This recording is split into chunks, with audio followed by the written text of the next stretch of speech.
good morning, my beauties. How are you all this morning? Another glorious morning. I'm just going to adjust this a little bit. I've got a new stand, and yeah, it's a little interesting. It's got a light around it so that when we don't have as much light, we still have light. So, how is everybody this morning? I am super re-inspired after having a couple of days away at the weekend. Going deep into my own meditative practices, because as you're probably aware, if you're a leader, if you're a teacher, we need to really carve out, especially this time where we go in and continue to deepen our own practice. And we come, morning Tina, and we come back, re-inspired, reinvigorated. As Yogananda said, one of my spiritual kind of teachers and gurus, we can't keep spending out of our own tank. And as much as we might create our own practices each day to keep connecting in, to keep topping up, we still need to carve out deeper parts of time, deeper days, weeks, whatever it is, weekends out of our life to really go deeper into our practice. And sometimes our day-to-day routine allows, So let me know if you're watching this morning and where you're watching from, because we're going to be talking about how future suffering can be avoidable. And this is one of the Yoga Sutras. And the Yoga Sutras are a whole series of beautiful little snippets of wisdom from sage Patanjali. And he was incarnated into earth to really give us a map, to give us a roadmap as to how to best live our lives towards self-realization. And this is one of my favorite sutras, and I was reminded of it this weekend. And it is Hayum Dukkam Anugatam, and it means future suffering is avoidable. Now, if you have a book of the sutras, this is 2.16, so second part, number 16. Future suffering is avoidable. What do we mean by that, and how on earth do we get out of suffering? There are many avenues, and Patanjali talks about 3 key avenues, which we're going to go into some detail this morning. So stay tuned, get some pen and paper, and you might want to make some notes on this, because this is powerful. This is ancient sacred practices that have been used for millennia. So why do we suffer in the first place? Well, we can suffer, hey Jenny, we can suffer physically, we can suffer emotionally, we can suffer mentally, There are lots of different ways that we can suffer. Do you agree? Jenny, let us know where you're watching from. And we suffer because we are carrying the weight of our karma. Hey, Jeanette, we are carrying the weight of our past. And perhaps I believe in reincarnation. You don't have to, but I also believe that we come in carrying karma and having agreed to sort of clear up things in our life. So we carry the weight of our karma, and that is why we suffer.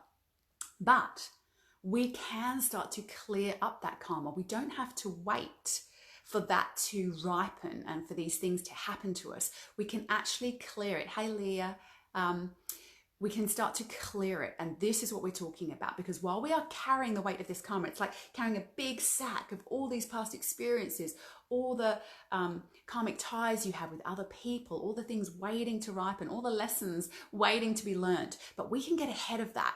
We can create freedom. And when we create freedom, that's when we start to ease our suffering. So how do we create freedom? Well, some of the first things we need to do is we need to be very aware of what relationships are ripening or coming to fruition in that karmic way. And you'll know what I mean, because it's those relationships that can be really chewy or really intense or super connected, right? When we have some relationships are just easy, beautiful, they're just there. But other relationships, they seem to have a really deep element, deep component to them. They can be part pleasure, part pain. And these relationships have a strong karmic connection. Other things that you might see that are, say, strong patterns that keep showing up in your life, that's a sure sign that you are reliving some kind of karma and you're not quite getting that lesson. And what can happen is that initially you might just have a little whisper, a little nudge that you need to do something. And then you might get a little bit more of a push. And then you might get a sledgehammer. Now, if you've ever had some sort of serious injury or health issue, just look back and see if you've had a few little suggestions that you need to perhaps slow down or let go of something or come back onto your spiritual path, or, whatever it is. I was talking to a friend of mine yesterday and she said, oh my gosh, I've just had the sledgehammer because I've not been listening. And I realize that now, and her health had just been deteriorating.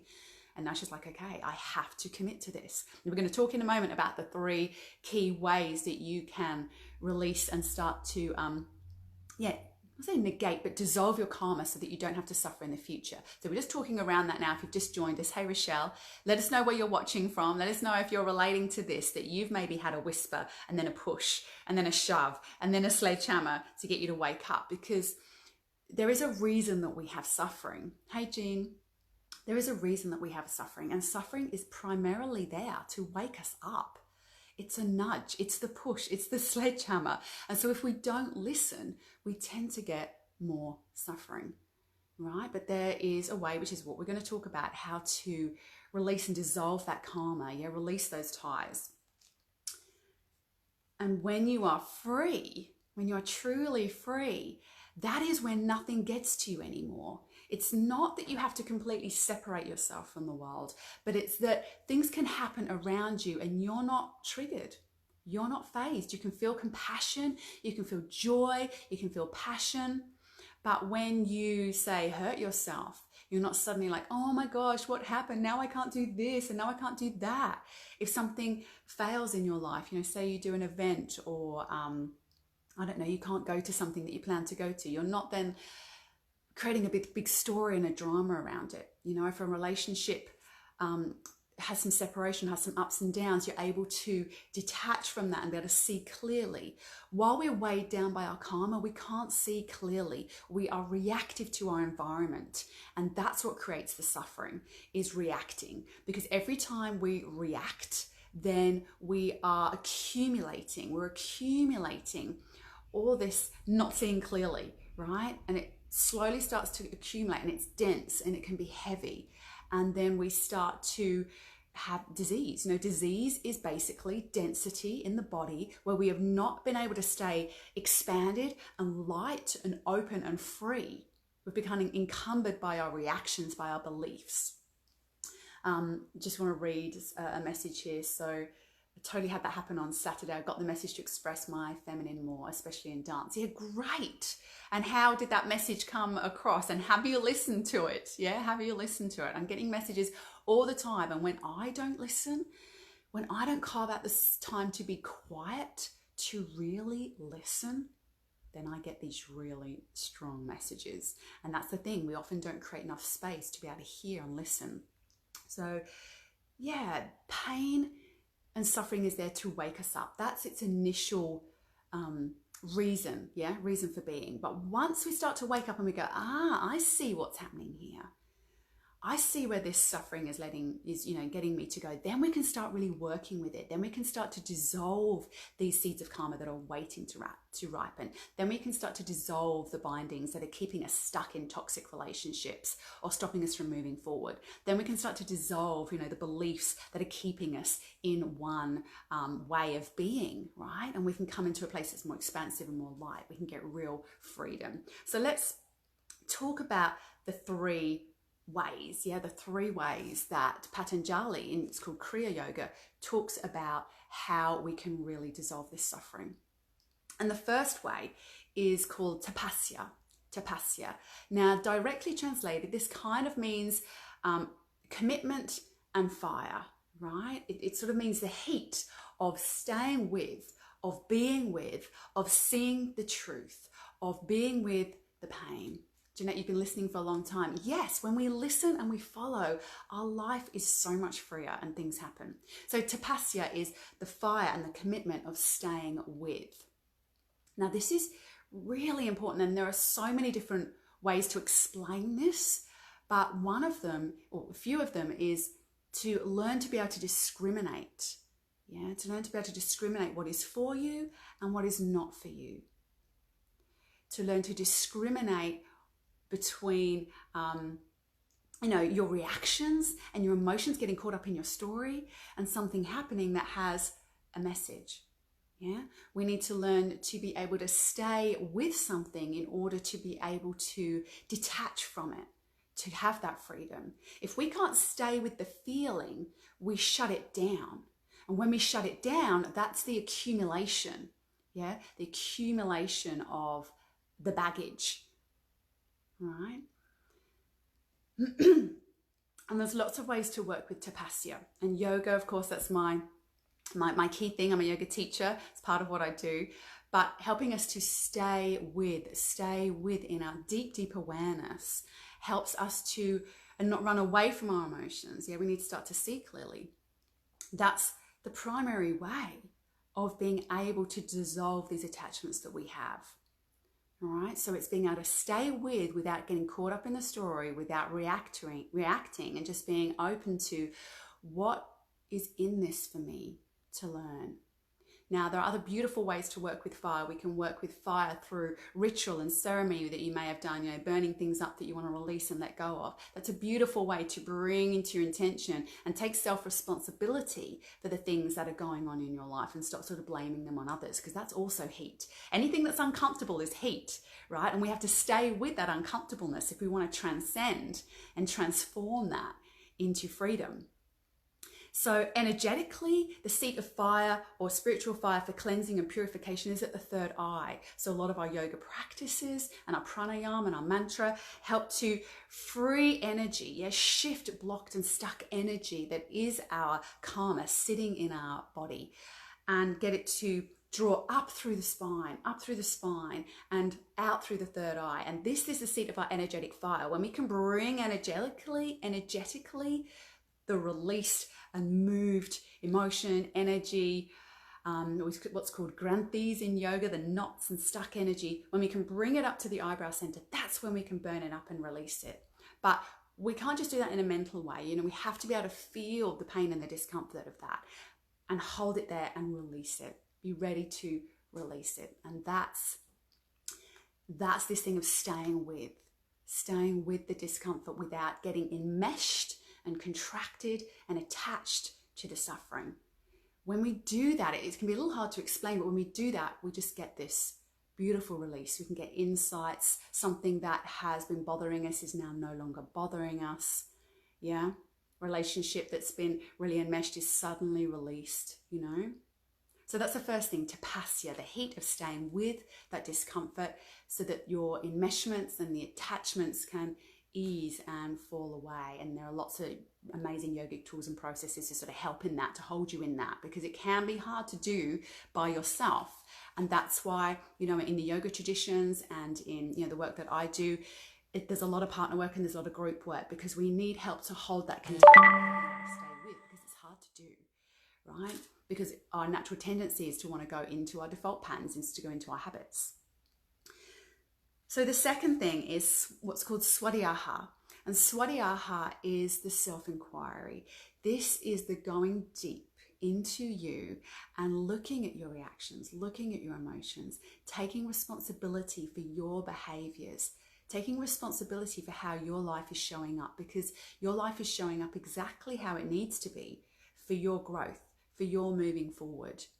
And if you are already moving forward because you're aligned with the divine, then you're not going to have so much upsets to try and realign you. Remember, suffering is always about pulling you back on track, giving you that nudge, giving you that push to say somewhere, there's something to learn here to help you come back into a deeper place of alignment. And that's not to say if you're fully aligned that you are never going to get discomfort, or it means that you're not going to feel the weight of that discomfort. So when we're talking about release of suffering, we're not talking about uncomfortable things not happening. Yeah, everything just being happy. Yes, it's a lot better. But what happens is that you don't get enmeshed. You don't get weighed down by the things that happen. They just move on by, right? Because you have lots of interactions with other people. And so the stuff's happening for them. It's going to come into sort of your arena, but we become unmoved. We can hold our presence unwavering in the midst of this change. That's how the suffering goes, right? It's not that everything necessarily comes to standstill out here and everything's fantastic. But the swadhyaya, the introspection, is going, what is mine? How have I contributed to this, if I have, or is it not mine? Yeah, and reading sacred texts, doing things like, listening to the people that inspire you, following us on this page, and the different things that we check in with and assist you with and teach you about. These are all ways of helping you to see clearly, to be able to take that responsibility and really go deep into self and inquire, how am I creating this? How can I take more responsibility for this? Anything else I wanted to share about that?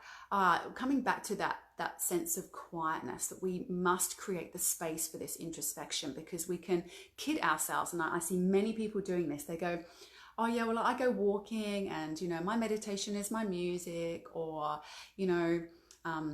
whatever it is, or I read a book. I've had some time in for me. That's not time in for you.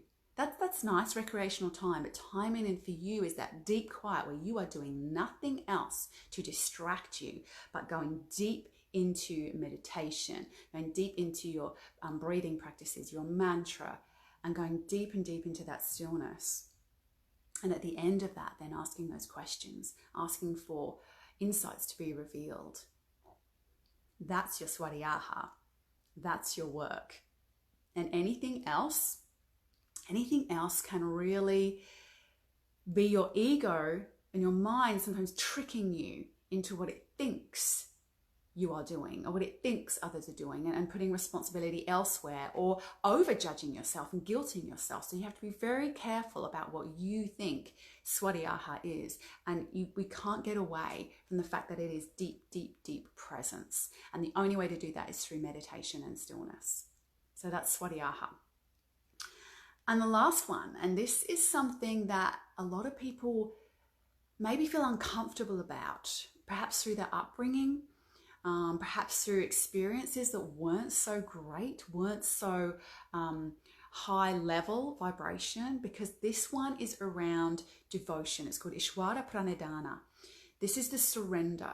This is the faith. This is the devotion. So if you've had a challenging, perhaps religious experience, or a cult experience, or any kind of experience where you felt that your power has been taken away from you, or there's been a lot of kind of fear around it, or it's not been in integrity, this can be one that's really challenging. And it was a little challenging for me, just feeling a little bit of that fear around surrender and what that really means.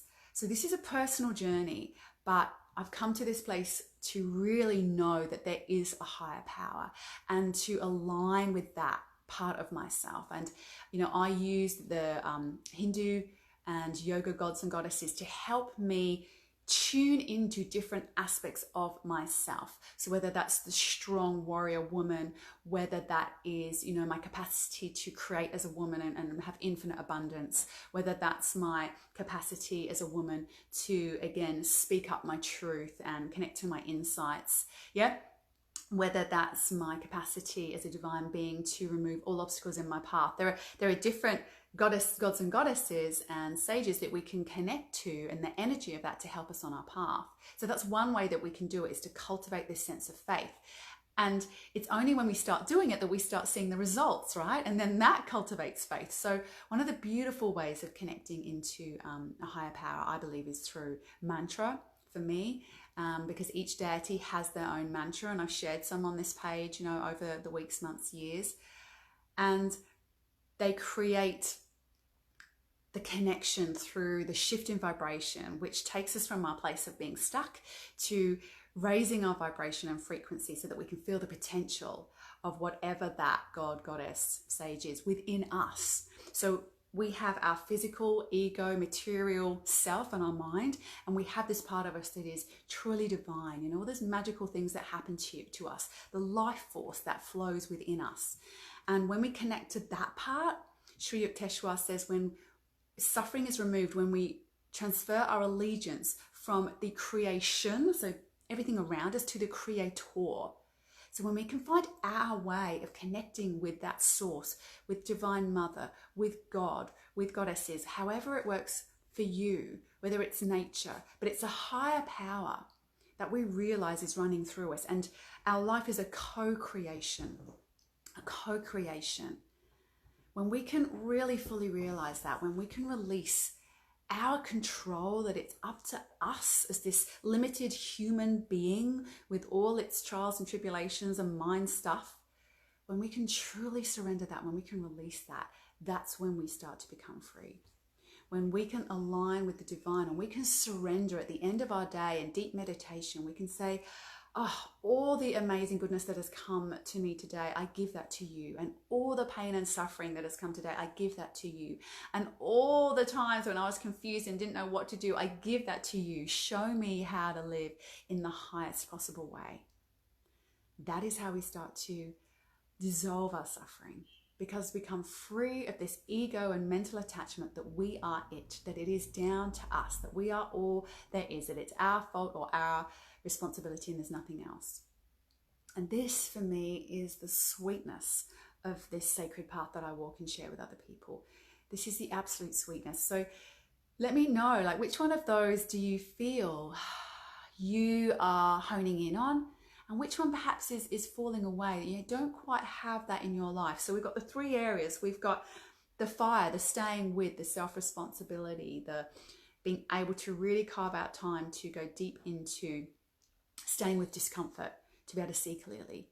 Or is it the, excuse me, the self-inquiry and the, bringing the wisdom into yourself, like, going and experiencing different teachers and different wisdoms in ways that show you, embodied practices and tools to go deep into yourself. Is that missing in you? Or are you taking on too much responsibility yourself? Are you not aligning with the divine and your higher power enough? Are you not embracing humility? Yeah, that's really what it comes down to. Which one of those is maybe a little less than the other, or that you could put some more attention into? Because I think it was Amma, or it might be Ananda Moyar, I can't quite remember, said that we are either building karma or we are burning karma. There might have been another sage that said it, but we are either building karma, i.e. we're creating more through our reactions and our likes and our dislikes and our attachments. We're either creating more karma that we have to kind of work out and undo, or we are dissolving. We are burning up karma through our practices of staying with discomfort, of self-inquiry, and of humility and surrender and aligning with the divine. I know which I would rather do. I'm passionate about dissolving karma so that I am free. I am free to make a bigger impact without the attachments and the limitations of my ego and the weight of that karma holding me down. And I hope that that's what you're wanting to do too. And if you need any help around that, then I am your girl. My divine purpose is very much around helping people to embrace these sacred truths, in the modern day, in a place when we are business women, when we are mums, when we have, fairly full lives. I want to help you to embody and embrace these sacred truths so that you too can become free to live the life that you're destined to live, that is going to lift you and others up.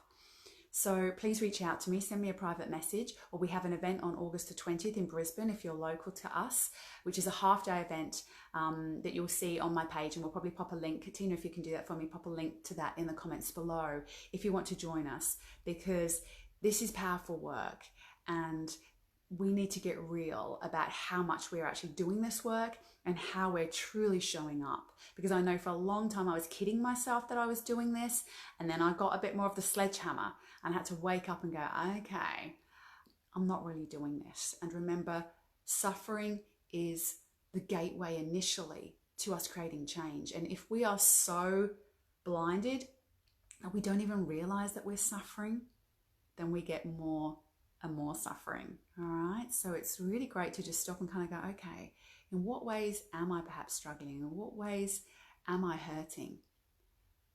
Is it as good as I think it is right now for me? And hopefully great it is, but often we shut down, and this is so huge for people. We shut down and we numb what we're feeling because we don't want to feel it. So we think actually everything's okay. And then suddenly out the blue, we get some kind of like massive wake-up call, whether it's a death of a family member or some serious health issue or losing a job or a relationship, issue, because we've numbed down pain because we didn't want to feel it. So that's my perhaps a little warning, subtext warning. You think you're all good. but actually, are you just numbing your discomfort to make things a little bit more easier for you so you don't have to face things? You can kind of go, I'm good, which is a classic. So we have to be real. We have to be brave enough to be real and to go, okay, what's really going on for me? If we want to elevate, and expand our life and become free. Excuse me. All right, my lovelies. Time for us to continue on with our day. So have a beautiful day wherever you are. If you're watching this on the replay, please feel free to make a comment. We'll be checking back and answering any of your questions. If you have a question about the event coming up in Brisbane, or you want to ask me any more personal questions, just send me a private message. Or you want to inquire about working with me in one of my programs, then either put a message below or send me a private message. I'll be more than happy to talk to you, because we have little free discovery calls that we offer to any person who wants to think about working with me, to see whether we're a good fit, to highlight what really is going on for you, and to help you with an immediate resource. So I would love to hear from you. All right, my lovelies, take the very best of care, and we'll see you very soon. Bye.